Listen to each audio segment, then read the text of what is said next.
Vidéo 2. Télécharger et configurer un logiciel FTP pour le transfert de fichiers de votre ordinateur à votre site. Alors, dans le PDF qui est joint au pack, vous allez trouver le lien vers FileZilla. FileZilla est le logiciel FTP qui est d'ailleurs gratuit comme la plupart des logiciels que vous allez découvrir au long de cette formation vidéo. Alors, FileZilla, vous allez trouver le lien dans le PDF. Alors, cliquez sur ce lien et vous allez arriver sur cette page. Une fois sur cette page, c'est le site 01.net. Vous cliquez sur ce bouton et vous téléchargez le logiciel et vous l'installez sur votre ordinateur. Une fois que vous l'aurez téléchargé et installé, lorsque vous démarrez FileZilla, vous obtiendrez un logiciel qui ressemble à ceci. Alors, ici, vous avez l'ensemble des fichiers de votre ordinateur. Vous pouvez naviguer aussi via ici. C'est comme naviguer à l'intérieur des dossiers de votre ordinateur. Et ici, il y a la connexion à votre serveur. Bon, pour l'instant, FileZilla n'est connecté à aucun serveur. C'est ce que je vais vous montrer comment le configurer. Alors, il y a les 4 cases ici en haut. L'autre, le nom d'utilisateur, le mot de passe et le port. C'est quoi tout ça? Vous avez tout reçu dans un email de HostGator.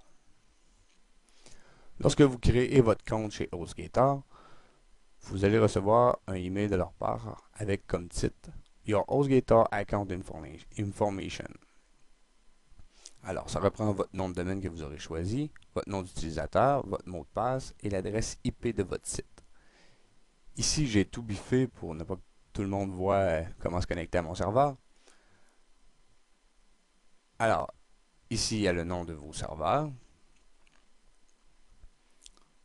Maintenant, le premier lien qui est ici, c'est le lien vers votre cPanel qui est temporaire parce que puisque vous venez juste de créer un nouveau nom de domaine, il peut mettre jusqu'à 12 heures avant de se diffuser sur Internet.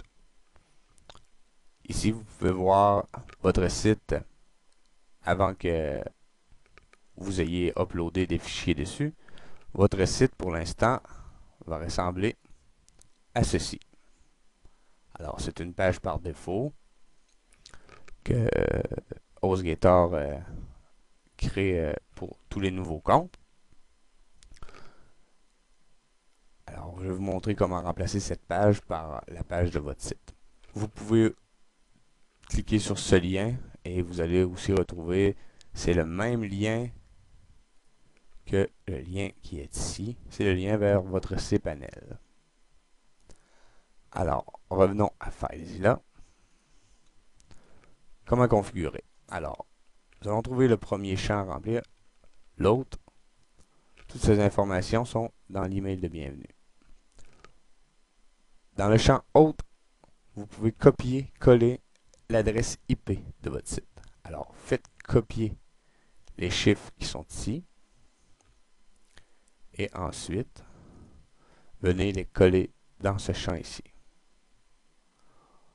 Pour le nom d'utilisateur, eh bien, c'est Your Username. Alors, encore, faites copier et coller dans le nom d'utilisateur. Faites toujours copier-coller, comme ça vous allez éviter les erreurs de frappe. Your password, alors c'est votre mot de passe, vous faites copier et vous venez coller dans le champ mot de passe. Pour le port, alors le port est pour la plupart des hébergements et des serveurs 21. Pour HostGator, c'est 21. Alors, vous entrez les 3 champs et vous cliquez sur Connexion. Alors, vous allez vous connecter. Bon, ça ne fonctionne pas parce que je n'ai pas rempli les autres champs, mais mon logiciel FTP est déjà configuré. Une fois que vous aurez rempli une fois les 4 champs différents, FileZilla va enregistrer cette connexion et ensuite vous n'aurez qu'à cliquer sur la petite flèche et aller choisir votre connexion. La mienne est déjà configurée, alors je vais cliquer dessus. Voilà. Alors c'est l'intérieur de mon serveur. Tous les autres champs, vous n'aurez pas vraiment besoin d'aller là. Tout se passe dans public HTML. Alors, il y a déjà du contenu sur mon site parce qu'il est créé. Mais vous, puisque vous n'avez encore rien uploadé, vous n'aurez seulement que le fichier CGI bin et avec une page HTML qui aura pour nom défaut. Et cette page, c'est justement cette page-là. Alors voilà, tout est configuré. Alors, la suite dans les prochaines vidéos.